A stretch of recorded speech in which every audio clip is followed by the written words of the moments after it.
అందరికీ నమస్కారం. Blessing hands association బృందం తిరుపతి జిల్లా సత్తివేడు నియోజకవర్గం నాగలాపురం మండలంలోని జంబు కేశవపురం గ్రామంలో అన్నదాన కార్యక్రమం నిర్వహించారు. తరువాత గ్రామ ప్రజలతో మాట్లాడినప్పుడు అక్కడ ఉన్న పరిస్థితులు మరియు నిత్యావసర వసతులు కావాలని స్థానికులు తెలిపారు. ముఖ్యంగా త్రాగునీరు సదుపాయం కల్పించాలని కోరుకున్నారు. ప్రజల కోరిక మేరకు తగు చర్యలను చేపట్టి త్వరలోనే త్రాగునీటి సౌకర్యమును కల్పిస్తామని బ్లెస్సింగ్ హ్యాండ్స్ అసోసియేషన్ బృందం పరిశీలిస్తున్నారు.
అయ్యా, ఇప్పుడు మీకు త్రాగునీటి సౌకర్యం ఉందా? ఇక్కడ ఉంది, నీళ్లు రావటం లేదు, మోటార్ ప్రాబ్లం అయిపోయింది.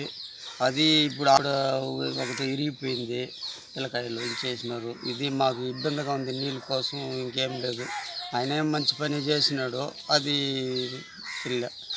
ఇప్పుడు మీకు నీళ్లు కావాలంటే ఎక్కడ పోయి తెచ్చుకుంటారు ఇప్పుడు ప్రస్తుతం? అక్కడ చేతు బోరు ఉంది ఆ పక్క వీధిలో, చేతితో కొట్టేది.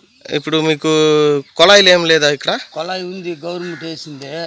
అది ఆ కరెంట్ ఉండేటప్పుడు అక్కడ డైరెక్ట్ కనెక్షన్ ఇచ్చున్నారు. అది కరెంట్ ఉండేటప్పుడు వేసుకుంటారు, కరెంట్ లేనప్పుడు ఇది చేతితో కొట్టుకొచ్చుకోవాలి. ఇదైతే ట్యాంకీకి ఫుల్ చేసుకుంటే 10 మంది పట్టుకుపోయి వాడుకుంటాము. అది ఇప్పుడు మాకు ప్రాబ్లం ఏం లేదు. ఆయన చేసింది మంచి పనే చేసినాడు. ఇప్పుడు ఇక్కడ ఎంతమంది ఉంటారు, ఎన్ని కుటుంబాలు ఉంటాయి? 25 ఇండ్లు దాకా ఉండే. 25 ఇండ్లు ఉంది. ఈ 25 ఇండ్లు ఇప్పుడు త్రాగునీటి కోసం బోర్ నీళ్లు పోయి తెచ్చుకుంటున్నారు, కొళాయి నీళ్ళు లేదు. కొళాయి నీళ్ళు లేదు. సరే, ఆ కొళాయి ఉందే కానీ అది ఒక్కొక్క దగ్గర లీక్ అయిపోయి పోతా ఉంది. అది నీళ్ళు పైనుండే వాళ్ళకి నీళ్ళు అందటం లే. అది సరే, మీకు చాలా త్వరలోనే మంచి త్రాగునీటి సదుపాయం కల్పించేటట్లు బ్లెస్సింగ్ హ్యాండ్స్ అసోసియేషన్ తరపున మేము చర్య తీసుకొని మేము కావాల్సినటువంటి మా వంతు అసోసియేషన్ మూలంగా మీకు కావాల్సినటువంటి ఏర్పాట్లు మేము చేసి త్రాగునీటికి మేము మీకు సిద్ధంగా ఉండేటట్లు కష్టపడాల్సిన అవసరం లేదు. మీ గురించి మేము మా బృందం తరపున మేము దీని గురించి మేము పరిశీలిస్తాం. Thank you. ఇప్పుడు ఇది మోటార్ ఇది పని చేయడం లేదా? ఇది పని చేస్తుంది. కరెంట్ ఉంటే వేస్తాము, కరెంట్ లేనప్పుడు చేతితో కొట్టుకొచ్చుకోవాలి. ఆ ట్యాంక్ నిండిపోతే మాకు ఇబ్బందులు ఉండవు. ఎప్పుడంటే అప్పుడు తిట్టుకుంటాము వాడుకునేదానికి. పిల్లకాయలు బడికి పోవాలన్నా అందరికీ రిస్క్గా ఉండదు నీళ్ళు లేకుండా. అది కొంచెం దయచేసి మీరు చేయాలి, ఇబ్బందులు ఉండదు, ఇంకేం లేదు. ఇప్పుడు ఈ మంచి నీళ్ళు కోసం మీరు ఎంత దూరం పోయి తీసుకొని వస్తున్నారు? ఆ పక్క పోవాలా, అది కూడా చెడిపోయిందంటే మీరు వచ్చినారు చూడు, అక్కడ ఒక డాబా ఉండదు చూడు, అక్కడ పోయి ఆ తొట్టిలో తెచ్చుకోవాలా. తెలుసు కదా, ఆ టర్నింగ్ లో అక్కడ ఒక ఇల్లు ఉంది చూడు. ఇది మీరు పంచాయతీకి ఏమన్నా చెప్పిన? పంచాయతీ వాళ్ళు కూడా వస్తారు. అది వాళ్ళకి ఏదైనా ప్రాబ్లం అయితే దీనిదా చూస్తారు. అది దాన్ని పట్టించుకునే ఇది రెడీ చేస్తారు. అది కూడా అది కాలిపోయింది అనుకో, ఒక 20 రోజుల దాకా పెండింగ్ లో పెట్టేస్తారు. 20 రోజులకు మీరు వరకు మేము చేతితో గీతో కొట్టుకొని అవసరపడాలి. అది ఎంత దూరం ఉంటుంది? పక్కకుండా ఆ లాస్ట్ లో ఉంది, ఆ మూలలో ఉండదు, ఆ పక్క వీధిలో ఉంది. ఆ లాస్ట్ దాకా ఎత్తుకొని పోవాలి బెడ్ల పాపలకు. అది ఉండేది. ఇంకా ఎండాకాలంలో అయితే ఇంకా సరే. ఇప్పుడు మీకు తాగునీళ్ళ కోసం ఏం చేస్తారు? మీకు తాగునీళ్ళు సరిపడేటటువంటి నీళ్ళు ఇక్కడ దొరుకుతా ఉందా మీ ఊర్లో? అదే వస్తాయి, పట్టుకుంటా ఒక పూట అది కూడా ప్రాబ్లం. అప్పుడప్పుడు అది కూడా ప్రాబ్లం. మాకు నీళ్ళు బాగా ట్యాంక్ అది